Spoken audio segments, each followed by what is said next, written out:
without listening to what they want you to do for them. That's a very interesting analogy. Well, as we pick it up right there, we also do have similar conversations that we expect from our studio conversation this morning in our Kickstarter, as Uganda is now officially fully shaped up for the general elections come January 2026, with the Electoral Commission having cleared an unprecedented 83,597 candidates to compete for 45,505 elective positions. And this is from President to Sub-County Councillor. Now, yesterday, campaigns for members of Parliament and local councillors officially kicked off, and this is signaling the start of what many may call the most competitive political season, and this is according to recent history. Now, over 2,700 MPs and candidates are putting themselves up there to contest for only 529 seats in the 12th Parliament.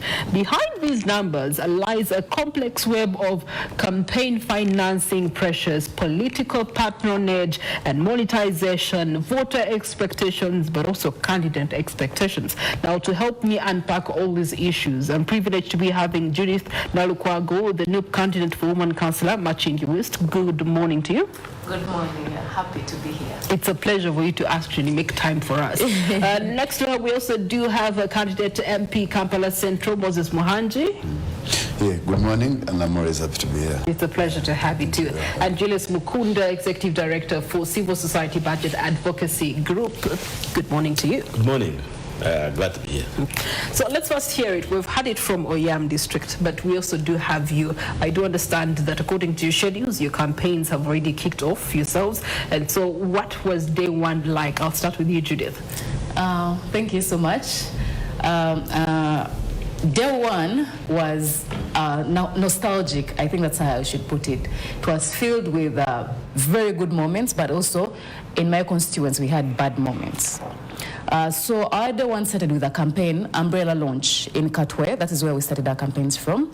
And we did it as a group, as National Unity Platform, where we proudly belong, where we held our launch, and all members of parliament that in Kampala came together, the mayor, engineer, Balimwezo, and us, the Lord Councillors, plus the councillors LC3, we came together to address masses, our people in Kampala, on what we are going to do for them. Like a member of parliament has been speaking right now, that you should not tell voters what you're going to do for them. Understand what are their problems so that you get solutions. We, the people of NUP, we've spent the past 5 years actually doing that, understanding what are the people's problems. Even our manifesto speaks to the people of Uganda.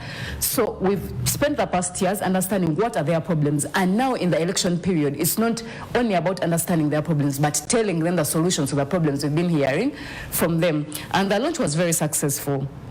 Unfortunately, there was a lot of police brutality, especially in my area in Lukuli, where a number of youth were arrested, I think like 15, and others beaten. I have some footages here. It's really a sad situation that people can just come to enjoy and listen to their leaders, and police just decides that this is how they're going to behave. I don't understand why police is now the instigator of violence, and they're supposed to be the ones protecting the people against violence. It was really a sad situation, but we are managing the situation by, we've taken some of the injured colleagues to hospital, and they're being worked on. But moving forward, we hope that we've started the hit, and the different candidates are going now to door, but also the rallies are going to continue. But we have started our door-to-door campaigns, and I'm sure many of my colleagues are in the field right now. Okay, yes. All right. Moses Muhangi, day one for you, what did it look like in terms of outreach and in terms of voter interaction? Well, day one for me was very interesting. Of course, me being an independent candidate. Oh, okay. Yeah, ours we are like, how can I say, in Uganda they say, you don't have parents in a way, so you have to survive on your own. So we went door to door in places of Kagugu. We were there the whole entire day, and ours was to make sure we get to connect with our people so that we get to understand them better and show that we really want to work for them and move that extra mile so that we can be able to really connect with our people. Of course, the bad moments were that our opponents, those who were close to the powers that be, first, we had wanted to do meetings. They denied us to have meetings. Wherever you would go, they say you can't book this venue, you can't use it. So and so made a call here, some other CC called here. So it was interesting that we had no option but just do door to door. which in a way also helped us, because ideally we thought we'd have just meetings here and there and then move on. But now we have to, of course, to adjust our methodology and just go to door to door. I'm happy that people received us very well, and we really got to see that people are in absolute poverty. Yeah, most in the areas of Kagugu, you find someone has no food to eat. They're just standing by their sheds in the houses, and they don't know what to do next. So I think it will give us a better way to deal with the issues once we are elected, and this is how we intend to do our campaigns throughout. Okay, all right. Julius, how did your campaign session pick up yesterday? Yes, I think as an observer. you are right, because as a voter, and especially the person who's most interested in two things. One is the health of our economy, but also the lives of Ugandans. Are those two things likely to improve? So when this campaign started, you want to hear who is actually telling something that can generate those two major points. And what we are learning really, and even from this whole process, is that democratization in this country is extremely very expensive. I don't know how much these guys have spent. They will tell us later. It's so expensive. And that itself has made the quality of debate go so low, to the level that it is no longer about the issue that you are bringing on board, it's about how much money you are going to pay. In fact, for us now, we are looking at this in terms of, it's like an investment cycle. You have a 5-year project, you are putting in your money, you become an MP, and you get returns. Or there's some people out there who are putting money in you to become, so that they can get returns. And when you reach in the parliament, it's no longer about representation, it's no longer about legislation, it's about getting your returns back. And that becomes difficult for some of us who go to parliament to say, please, there is this bad loan which is coming. Can you please scrutinize it further? No, it's not about that. It's about if this loan is coming, how much money am I likely to get? So the quality of debate, the quality of members of parliament really tend to go so low if we continue this kind of behavior. So we really look for more issues to come. All right. Speaking of spending, by the time you picked up these campaigns, I know that you have found a way to source for funding, and so to finance the many days that you have ahead of you. What's your source of financing, and how are you mobilizing for your money? Financing is honestly, it's been a difficult situation, because I would love to blame it on Musevenism. Honestly, we're having a problem with Musevenism in this country, especially when it comes to election financing.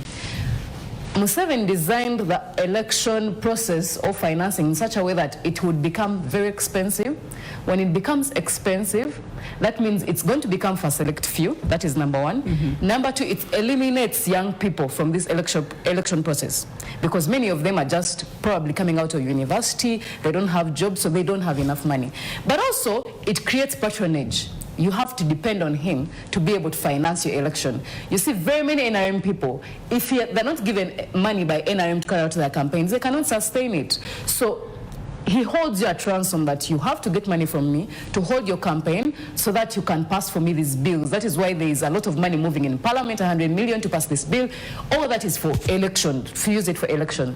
But most importantly is also, you can see from the number of people vying for these political offices. Like you said, when you look at Parliament has 529 slots, but almost 3,000 people are vying for those slots.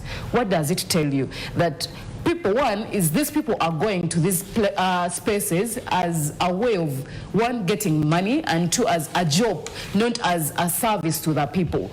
Because politics has become so lucrative. There is so much money in politics. A member of parliament is getting 35 million. That is without allowances. That means every single day, this member of parliament is getting 1 million. Judith, you've made your case loud and clear, but yes. You, Judith Nalukwago. Personally, how I get my funds, one, I'm a medical doctor. I've been employed, I've been working, so I've used that to save some of the finances I'm using. But also, different people, you know, as we are doing our campaigns, people listen to our ideas. When people fall in love with the ideas, not in love with Judith, but in love with the ideas that I give them, people fundraise for you. I have had so many people. Productively, what does your financing budget look like for this season? For this season, you want me to tell you the exact figure? Why not? I mean, that's why we're taking it to Parliament, so that you be honest with us. Accountability. My election budget is a bit It could be big to some people, but it could also be small to others. My election budget is around 31 M.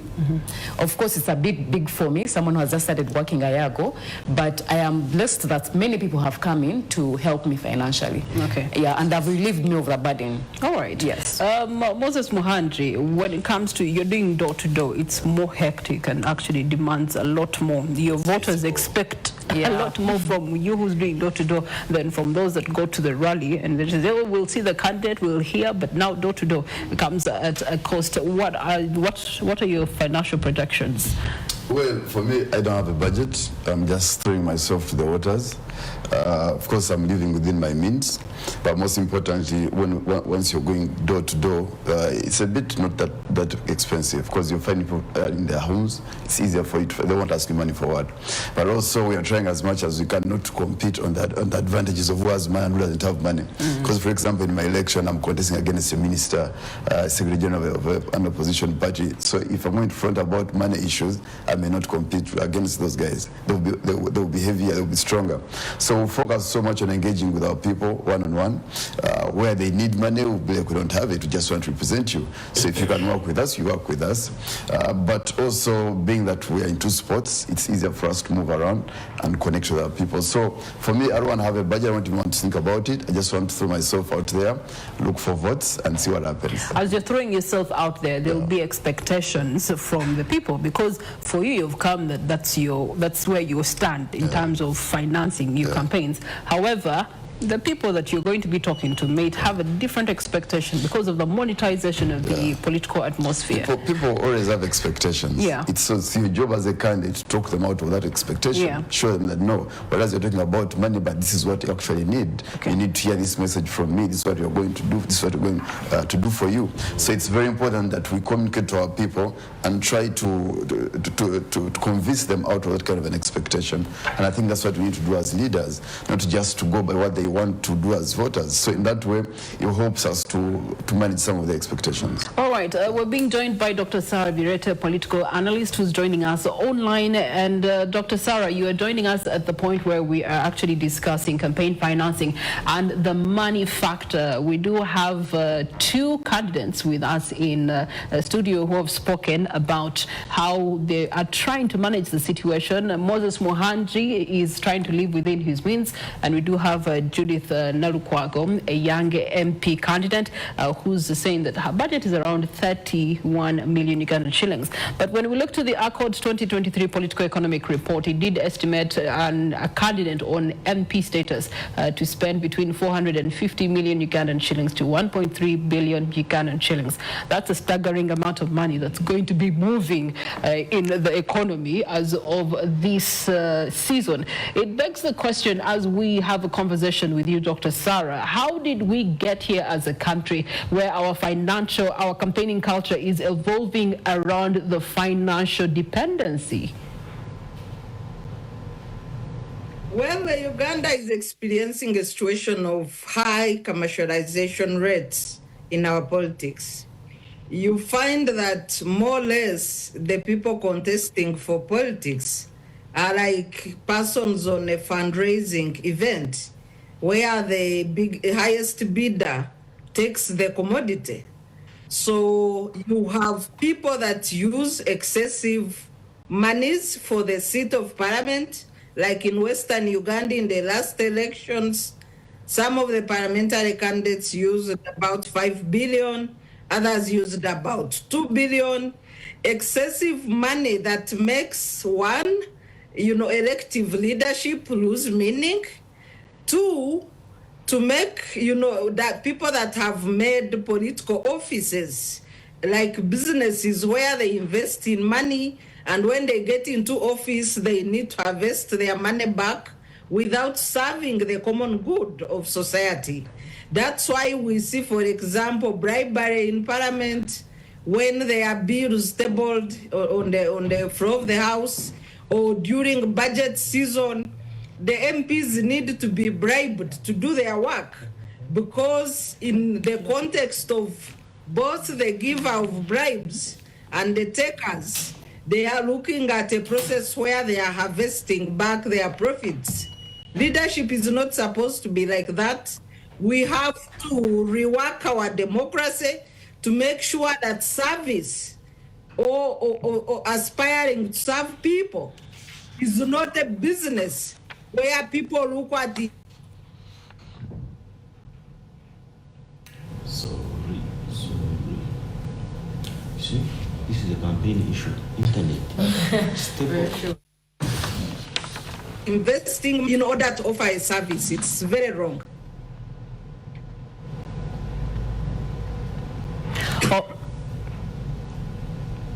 All right, thank you so much, Dr. Sarah Bireete. I will be coming back to you with further engagements on that regard. Allow me to engage with our reporters on ground who are talking to the different stakeholders in this election. All right, I will be hearing from Kenneth Odell and Soroti later on when we have sorted out that technical glitch. Returning to studio, Julius, you've had it from our reporters on ground and also what Dr. Sarah Bireete had addressed earlier, and it begs the question and hints on something that you actually shared in your opening, the state of the economy in this political season, and what, from where you are seated, and in comparison to 2016, 2021, even though it was marred by COVID-19, the stakes were quite different then, but now coming into the 2026 general election, have we seen a deteriorating state or an improved state? Well, I think that there are two things here. One you want to look at is that we had COVID last time, and therefore that a number of variables, all were tagged COVID. In fact, these days when you are in a meeting and then they say, no, we couldn't do this because of COVID, and you are like, even up to now. But what is at stake now is that the economy has been extremely very resilient. Economic growth, we are maintaining, at least we are at 6.3%. We have maintained inflation. We have ensured that at least on an annual basis you have a budget. There has been increment in the budget. Resource mobilization has also increased. So as of now, what is at stake that is likely to go away? What's likely to go away is that as you get all this money into the economy, then you have the risk of inflation coming back. And we've just recently got a nice report which said that our credit rating has also improved. And one of it was that our reserves in the Bank of Uganda has actually improved from 2.5 billion US dollars to around 5. So now this 5 billion might actually be wiped out if Bank of Uganda now goes back to really start fighting inflation. So too much money in circulation will definitely increase the prices. But also at stake is that there are certain fundamental things that we need to work out. One of them actually for me is around the out-of-pocket expenditure for people. At current levels really, when you find that a household spends 40% of their income on health, it means that we need to fix our health system. If you do that, then the households will have some leverage now to say, let us invest this money somewhere else. So the important issues include fixing the service delivery in this country. And if we do that, then you have better, household can have surpluses. Second, it's about job creation. I've not had a candidate clearly come out and say, this is a job creation strategy for this country. If we don't have that, then we'll have a problem. Things will continue recurring. The other part, I think, for me, is the cost of business. And I think it came out from the first MP when we talked about a $50 million to buy a transformer.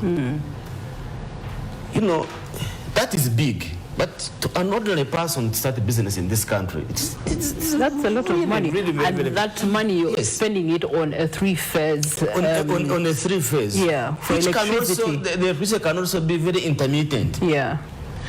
But so how do you make sure that, like these colleagues here who are in Kampala, that we have on a daily basis, not a daily basis of course, but frequent strikes of businesses. People are losing money. Why don't we sit down and understand what is the problem? Are they the tax rates, or it is the cost of paying taxes? Because those are two different things. You might want to pay, but the process is very expensive.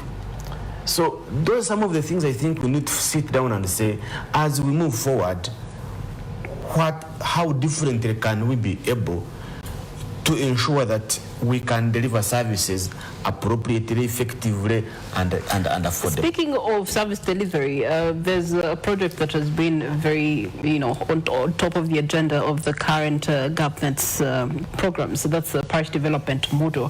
When you look at what it was intended to address and the realities on ground a few years later, we still have the poverty. You have had the candidate in Oyam saying that when they are talking about poverty alleviation, it's not a reality for them in Oyam. And we've seen the president traversing most parts of East and North, and they're crying the same issue, that they are not seeing the gains that are meant to be protected when it comes to poverty alleviation. I mean, I wouldn't want to have that sweeping statement about PDM. Why? Because I will go and find people have benefited from it, and there has been extreme transformation in their lives. When I say extreme transformation, I tell you somebody who had no shoes, but now they can put on, they have 2 pairs of shoes. But there are those actually who have let down themselves, despite accessing the money, but then they go ahead and not benefit from it. Why? One thing: distorting the planned procedures of delivering services because of populism and politics. Because originally PDM was money is here, demand for it. But as politics started, no, we should give it to you even when you don't want it. And I think that was the biggest mistake that came to PDM. Because those who wanted the money and accessed it really transformed lives. But because now there is this distortion of brand priorities because of populism and cheap politics, you start giving households money even when they have not demanded for it. I think that was extremely urgent, and that's what causes most of the good government programs go wrong. Okay, in that regard, Moses Muhangi, you talked about some of the people that you have been engaging and interacting with so far, and poverty is a real issue just within Kampala here, not even going to the rural areas, just within Kampala. It's a reality, and it begs the question, as one who's wanting to join Parliament, the 12th Parliament, what would be your role in ensuring that that shouldn't be the case for the next 5 years? Well, if you want to address the issue of poverty, you have to be a bit extensive about it. Because most of the plans, most of the programs for government, they stop halfway. Because if, say, for example, you're giving, say, a market dweller capital, through the programs of government, PDM, whatever you want to call it. But then you're not helping them to trade. Because at the end of the day, you want them to do production. So who's going to buy from them? If you go to Nakasero market, you've given the lady capital of maybe 2 million, whatever amount of money you've given them, but the buyers can't access them because the roads are not that well maintained. There's no security. There's no comfort for any buyer to go and access the people in the market. So in the long run, they have the capital, but they have no one to sell to. So I think the whole program has to be extended to the point whereby we can also enable our people to trade. Because even if someone is doing farming, who's going to buy these products? So I think all these programs must be extended to that point of whereby can also people be helped through service delivery so they can trade. And I think that's where the issues are taxation. If you're giving someone capital, but then taxes are so high for them, then how will they survive? That's the issue that's happening in the downtown Kampala. Yeah. You think people are trading, but they're not making any money. Then they start struggling, they will not pay rent, they will struggle with returns of taxation. So that puts us in an awkward situation whereby whereas you are trying to solve the issue of poverty, but then you're not looking at the end point of it all.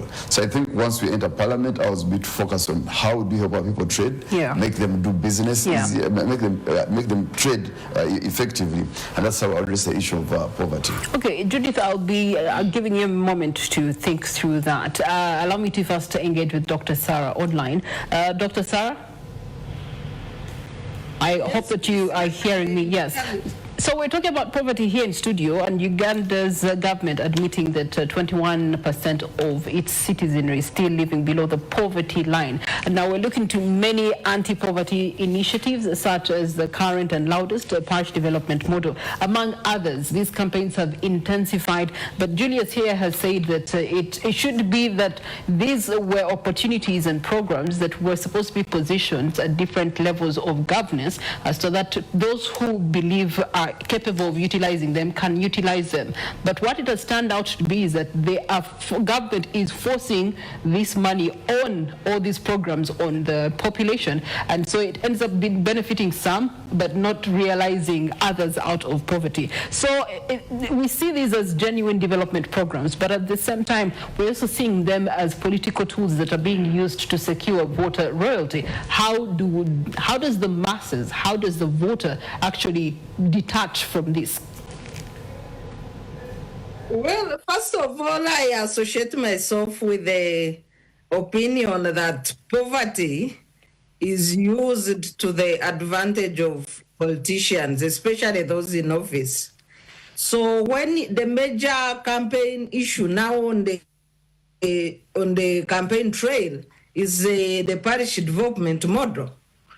And indeed, when you meet the beneficiaries of parish development model, given that these are households that were outside the money economy, this type of population are excited if they are recipients of the 1 million PDM funds. So the NRM will use such a government program to its advantage.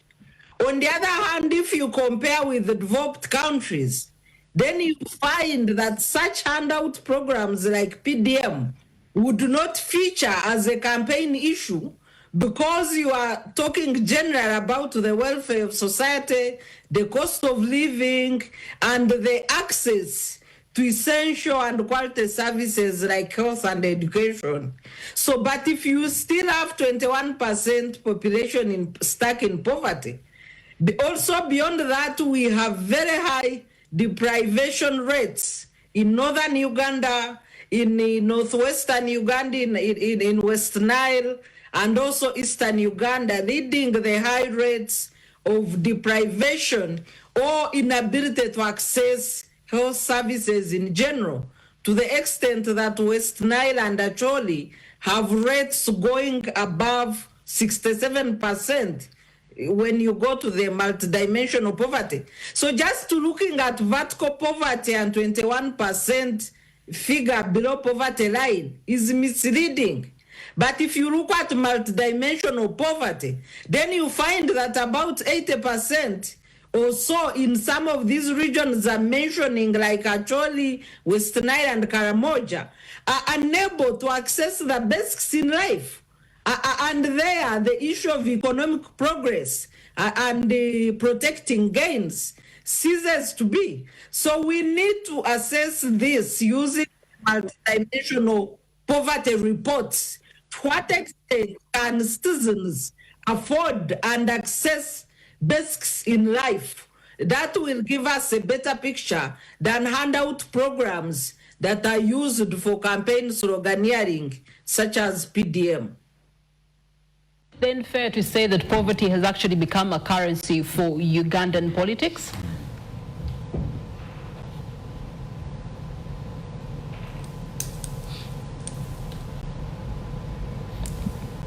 Dr. Sarah? Yeah, Priscilla, if you could repeat that question. Is it fair to say then, from what you have submitted, that poverty has actually become an exchange currency for Ugandan politics?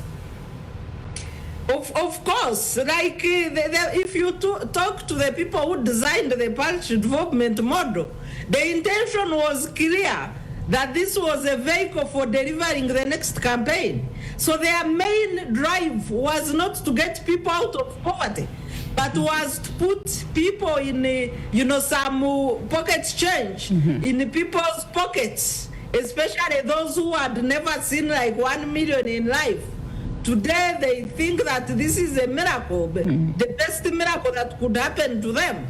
So the design was for political gain, but if we could eliminate such elements as people living before the poverty line, then we would have the political leadership focusing on real issues of multidimensional poverty and enabling what Singapore called the social harmony, to ensure that every citizen of the country is able to access decent housing, decent health care, decent education, then we would be talking of progress as a country.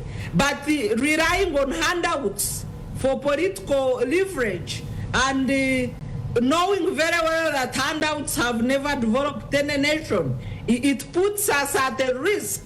And the advantage that indeed poverty works to serve incumbents through such, handout programs as PDM or the previous ones of Bonaba Gagawale and the rest. So let's eliminate all risks of poverty.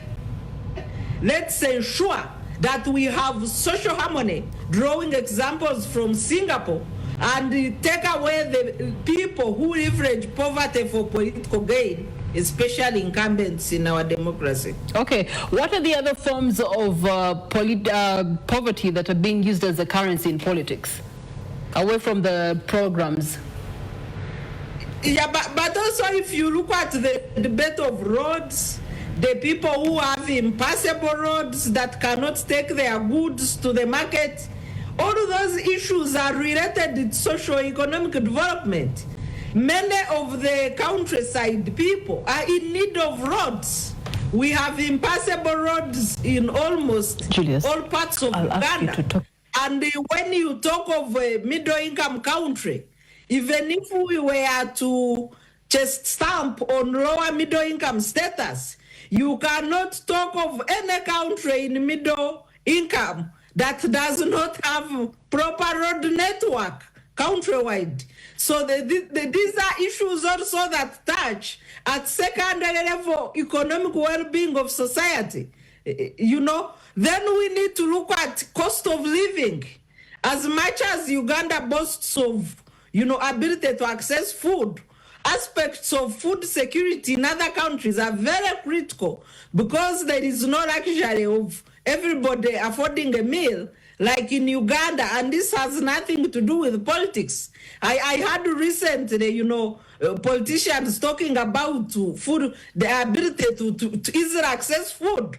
This has everything to do with Uganda being in the equatorial climate with fertile soils and reasonable rain throughout the year. It has nothing to do with politics. But if we are to look at parts of Uganda that have faced poverty and hunger and starvation, including, leading to death, like Karamoja, then issues of food security become key political questions. But we also need to look at land, which is a determinant of production in our agroeconomy, with 75% or more relying on agriculture. Then the question of land grabbing, the question of the way we manage land and deprive the poor and vulnerable of their land by the people that have access to power, especially security, agents and big generals in the army, the rate at which they are driving poor people out of their land should also become a topical issue, a topical campaign issue to ensure that there is social protection and the people that are connected cannot use, state instruments to deprive others of land, which is a factor of production in our economy. So these are the issues that we should be talking about, Priscilla. We have also had long sloganeering of value addition without meaningful investment in that aspect. So these are the determinant issues. I thank you so much. Judith, as we are winding up these conversations, I know that we had submissions that we wanted to hear from you directly. Could you share with us, please? I wanted to submit on the issue of poverty. Many Africans, especially when you look at what General Museveni had an interview yesterday but one, and he said that poverty is individual. As a president, I was sad that he made such a statement. And when you look at the NRM manifesto, he begins by telling us stories of 1986 and giving us how he has made a life for himself, how he has fish ponds that are generating over 70 million per day. But as a president of Uganda, as a president of a country, as a leader, you're supposed to be transformative and inspirational and influential to the people. If you can have ponds that generate 70 million per day and your people are under poverty, you are the problem. Because for me, I believe that poverty is not an individual issue. It can be systemically engineered, and that is what is happening in Uganda today. You know, poor people are very easy to control, in that you can give them handouts and they support you. You have seen very many people who have gone to Israelis just to eat food, pilau, because they cannot afford to get a meal for the day. You have seen very many young people who have put on NRM t-shirts. They have confessed, you're seeing on social media, that the only reason I put on this shirt, it's because they were giving me 3,000 Uganda shillings. You see, the reports of Uganda say that the poverty line is below 3,000. Actually, currently, the international poverty line is below $3. That's like 10,000 Uganda shillings. And when you look at the statistics of Uganda, almost 60% of Ugandans are below the international poverty line. All right. Yes. That being said, as we close this conversation, please, I ask you to be brief as possible. We started with Lady Noyam saying that you should be asking what your voters want versus what you want for your voters. And so, Moses Muhangi, what do your voters want? Well, my voters want effective representation in Parliament, so that they can be able to have their issues presented at the floor of Parliament, so they can get redress, they can get solutions, they can have a better life to live, they can have their kids go to school. Okay. That's what they want, and for us, we think that's what's important, and we want to be able to focus our battle, our fight towards that, so that our people can enjoy the country, and that's what we're going to focus on as we do our campaign. Judith, you said that yesterday's rally that you held, you asked what voters wanted. What did they say? We had asked before. Yesterday was giving them the solutions. Okay. My voters want service delivery. They have bad roads. They have poor hospitals. Even Children's Hospital, that is in my constituency, is not doing well. So as of yesterday, we're addressing what are the solutions. We were giving them the solutions to the challenges they are facing. Okay. And for us, our solutions are not only integrated they're not only at local government level, but it's an integrated system from local government to members of parliament to the president. So we have a manifesto as National Unity Platform that we have localized to as far as low as the LC1, that in our manifesto, what is going to be the role of LC1 in making sure they implement it to the people to receive their services. All right. Julius, you have often emphasized that voters play a very big part in perpetuating voter buying, civic perceptions, and many others. What should they be looking for? I think for voters, like myself, we are looking for one, an MP who is capable of representing us and himself in Parliament. So that we can tell you what we want to go in Parliament to represent us. The second is that we want an MP who is able to have a very strong oversight on what the government is going to do. That's oversight. Are they doing the right things at the right time? If we have a program like PDM, is it being executed rightly? Are people stealing money? Can you run against them? And lastly, for me, the most important part is appropriation. How is government raising money and how is it going to spend money? Is it going to spend it on me, or it's now going back to itself to pay the members of parliament, to pay all these so many service centers? You know, it's very costly to run a government like Uganda. So those are things I want voters to look out for. Okay, all right. We shall be looking out for those things. Dear colleagues, thank you so much for your time and your schools of thought and your insights. Now, from campaign financing to political culture and, of course, the voter responsibility, it's clear as we're heading into the general elections, there's both opportunities and challenges that lie in the path of our 15th January day. The big question still remains, can Uganda actually balance between the passion of political participation, transparency and accountability, and what democracy actually does demand of each one of us in our different capacities? Maybe you can answer that. Do stay with us for more conversation.